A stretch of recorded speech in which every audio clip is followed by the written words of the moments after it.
नैव किंचित करोमीति युक्तो मन्येत तत्त्ववित् पश्यन् शृण्वन् स्पृशन् जिघ्रन् अश्नन् गच्छन् श्वपन् श्वसन्। प्रिय दर्शकों नमस्कार, एक बार फिर से उपस्थित हूं आप सबके सामने।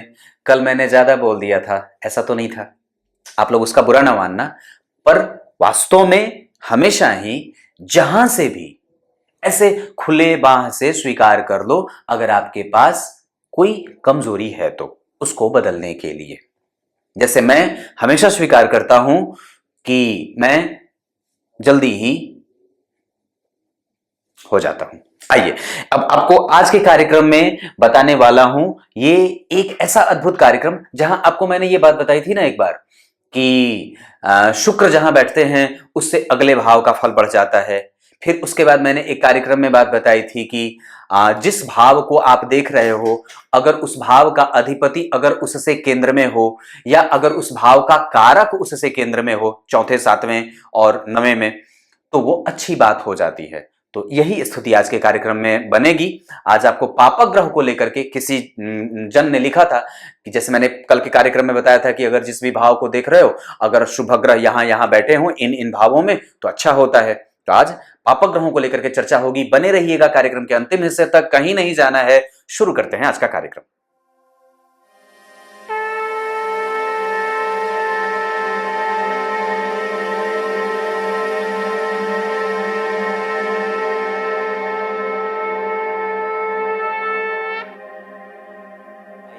अब आपको सीधे विषय पे लेके आता हूं, प्रेम से बैठ करके यूं बता देता हूं। अगर किसी भी भाव से तीसरे और छठवें कोई भी पापक ग्रह बैठा होता है उस भाव के फल को वो वृद्धि कर देता है। जैसे मान लो आपको इस भाव का फलादेश करना है, मान लीजिए आपको किसी भी भाव से, जिस भी भाव, मान लीजिए शनि यहां बैठे हैं तो वो शनि किसका बल बढ़ाएंगे? इस भाव का बल बढ़ाएंगे।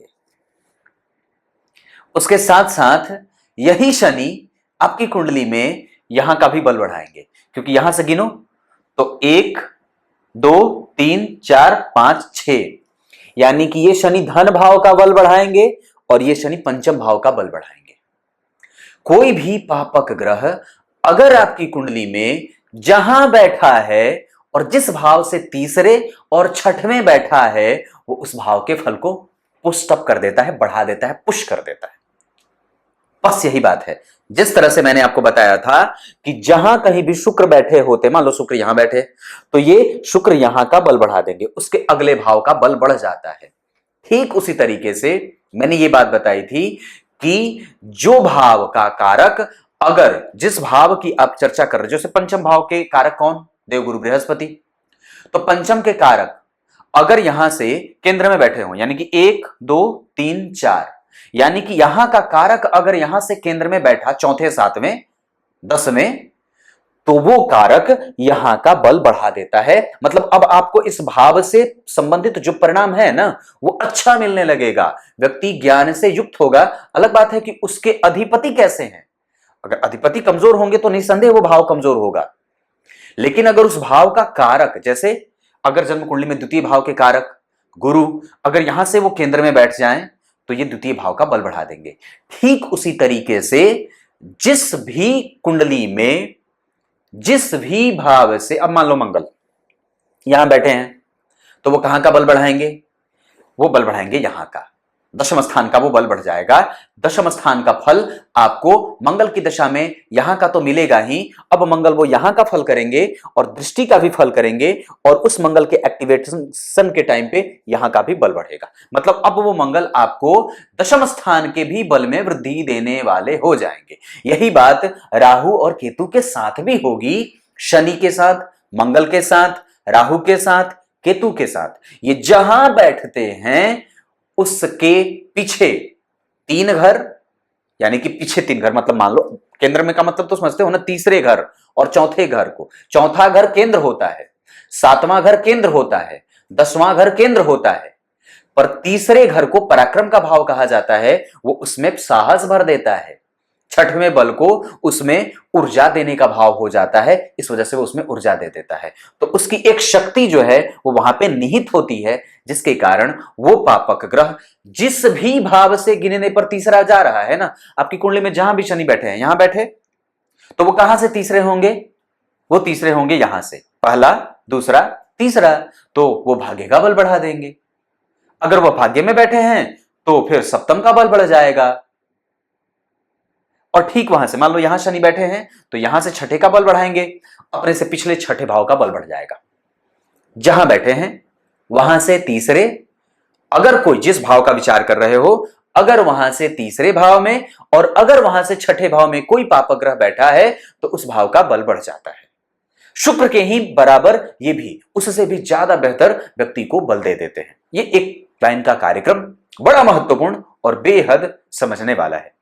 अब कार्यक्रम के आरंभ में बोले गए श्लोक का अर्थ बता देता हूं। गीता जी के 5वें अध्याय के 8वें श्लोक में भगवान ने बात कही है, बुरा ना मानना, कल मैंने बोल दिया था पर अब मुझे बड़ा उसका एहसास होता है, नहीं बोलना चाहिए था। कुछ लोग ऐसे थे जो व्यस्त होंगे, कुछ लोग ऐसे हैं जो उस दिन ना देख पाए हो, शायद उनका इंटरनेट ख़त्म हो गया हो, कुछ लोग ऐसे थे जो किसी कारणवश से ना देख पाए थे। पर मैं एक बात जानता हूँ कि वो आप ही लोगों के लिए था, हाँ आप ही लोगों के लिए था, तो उस पर अब उसको भूल जाना।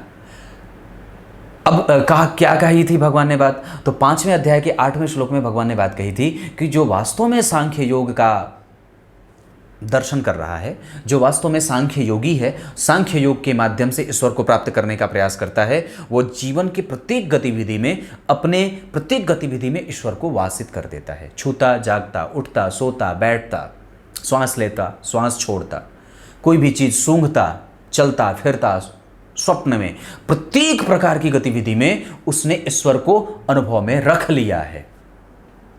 यही है इस श्लोक का अर्थ। आपने प्रत्येक गतिविधि में, अपने प्रत्येक पल में, पल विपल में कितना भगवान को जिया है, उस पल को अपने, उस जो पल में आप रह रहे हो उसमें अपने भगवान को कितना घुसा करके रखा है, कितना उसमें अपने आप को निमित्त बना करके रखा है, उसके निमित्त खुद को बना करके रखा है। मतलब उसमें अपने आप को रचा दो, बसा दो, एकदम रस बस जाओ, वही वास्तव में योगी है। कुछ इसी तरीके से आज के कार्यक्रम का समापन करते हैं। तब तक के लिए इजाजत दीजिए, कल एक बार फिर से उपस्थित होंगे। कार्यक्रम प्रत्येक दिन का देखा करो, मैं वो नहीं हूं जो छोड़ दूंगा आज की वीडियो को। मैंने क्यों कम देखे, मैंने तो अपना पूरा मेहनत किया है, तो आप कम क्यों देखोगे? रोज दिन देखना है और क्लास एक दिन भी गैप नहीं करना है, हमेशा देखो। तब तक के लिए बहुत बहुत नमस्कार।